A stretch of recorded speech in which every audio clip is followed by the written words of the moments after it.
It's like day and night. Like, I don't know how you go from this to this overnight.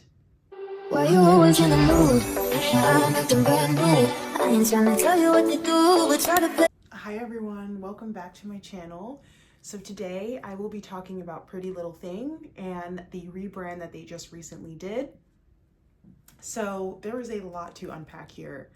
If you guys have been to their website recently, you can see that they basically went from like fast fashion, bright colors, all types of styles, and basically like keeping up with trends, following what's trending, having models that are like curvier even, definitely more models of color, to like quiet, luxury, conservatism, horseback riding. I don't even know what. It's like day and night. Like, I don't know how you go from this to this overnight. So just to get into it, I have bought a couple of things from Pretty Little Thing, but I was never really like someone that loved their stuff. I'm sure you guys probably know, if you've ever bought something from there, their quality was never really like top tier. Their prices were good. They followed all the things that were trending, and they had cute stuff. If there was some kind of trend going on and you went there, you would see it on their website. It was fast fashion. Not that they're similar to things like Shein, because I think that they are better than like Shein, for example. But at the same time, you know how fast fashion is. It's very quick. The trends are always changing, and they're constantly keeping up with that. So I wouldn't say Pretty Little Thing is a brand where I feel like there's some brands where they kind of have their aesthetic, and Pretty Little Thing never really had that. And I think fast fashion doesn't really have that. That's why it's called fast fashion, because they're just keeping up with everything that's trending. So to go from that to what we see now is very interesting.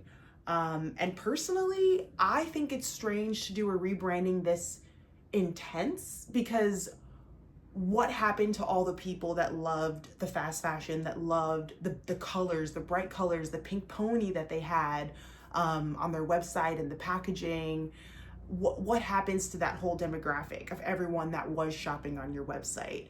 What demographic are you trying to now cater to now?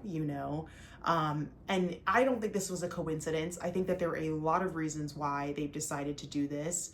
And I think that there are other fast fashion brands that might follow suit in one way or another. Fashion Nova, maybe even Shein, who knows? But there are other websites that could also have a similar rebrand.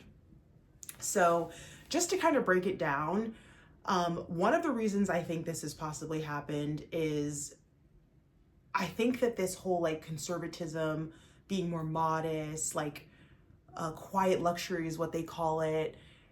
It all kind of comes with a certain aesthetic. And one thing we can't deny is that when we think of these things like conservatism, being modest, all these things, like they are associated with a certain kind of look, right? Sometimes they tend to be more kind of catering to white women, catering to a certain kind of lifestyle. And I think that I guess I just don't understand the point of this rebrand. I think that they're definitely trying to bring in a completely different audience, because the audience that they had prior to this, I think, was very diverse.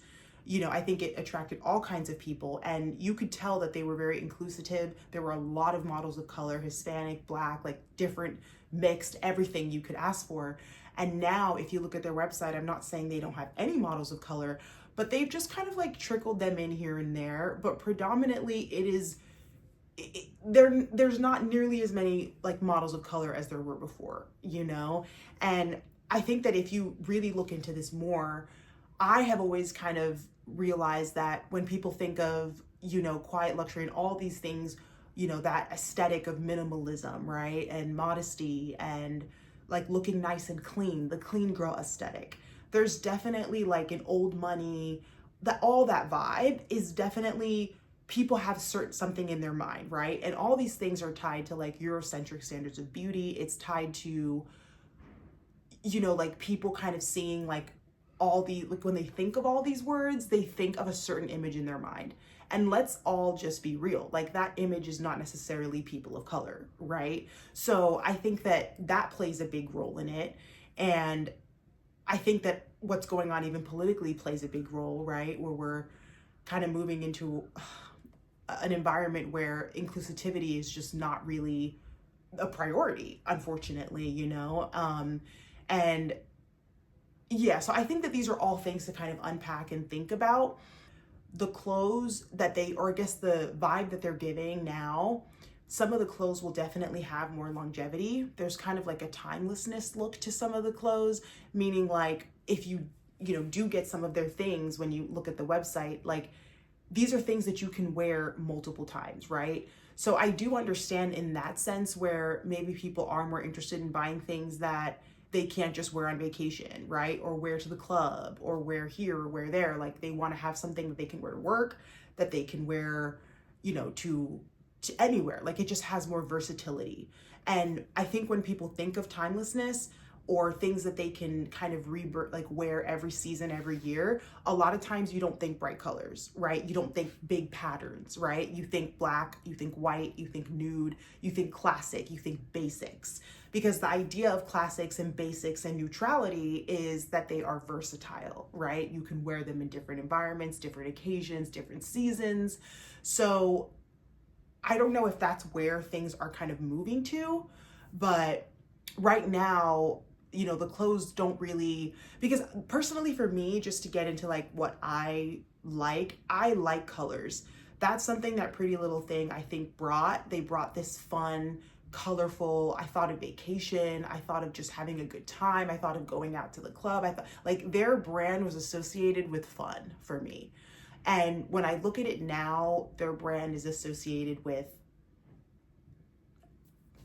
I don't even know what to say. Like, I feel like I'm reading the New York Times, like I'm reading a newspaper. Like it's like the vibe is so different. It's associated now with like that clean look, horseback riding, old money. Like it's a completely different vibe. I just don't think like go out, have a good time, do this, do that, which is why I wonder why they're trying to kind of bring in a completely different audience. And I don't think that it's coming out of nowhere. I wonder if maybe what they were doing before all of a sudden is not as profitable as it was. But one thing to know too is that sometimes when you see changes this drastic, it's also like giving you kind of a window into the future. Because the thing about the way the world works, at least is from what I've noticed, is when things shift and change, it doesn't just happen like overnight. Like it slowly starts to happen. You slowly start to see this happen, and then like prices will go up, right? Or you slowly start to see this change, and like these things will change, and like gradually it's like a domino effect, right? Which is why I don't think that Pretty Little Thing will be the only brand to do this. There are other brands that are probably going to do the same thing, specifically fast fashion brands. So, I think that it's strange, but then when I think about the climate and what's going on in today's day and age, maybe this is really not strange at all, So I want to know your guys' opinions though. Like comment down below what you think, because I was really, really surprised to see this. But then when I really think about everything, maybe it's not that bizarre. So with all that said, I did actually find some of the items that they came out with very, very cute. I'm not saying that I brought them, I'm not saying that, but I'm just saying from like a non-biased person just looking at what is on their website, I did find some of the items to be like really, really nice. And I thought to myself, okay, I could see myself wearing these things for multiple things. Like it's not like this is just club wear or just vacation wear or lounge wear. Like they do have some nice items that they came up with. So I will definitely link those like in the description. Like if I were to buy anything from there, this is what I would get if you guys are interested at all. But let me know what you think, and please comment down below like your opinions on this and where you kind of think fashion is headed now, and if you think other brands will follow suit. Also let me know why you think that this even happened in the first place, because it is such a drastic change that I'm also curious to hear your guys' opinions. So I come out with fashion videos every week. I will continue to post videos about affordable things you can find, new trends that are coming out, and also some items that I will be buying for the spring. Please like the video, comment down below, subscribe at the bell. I have videos that come out every week, so please follow me and stay tuned for more videos.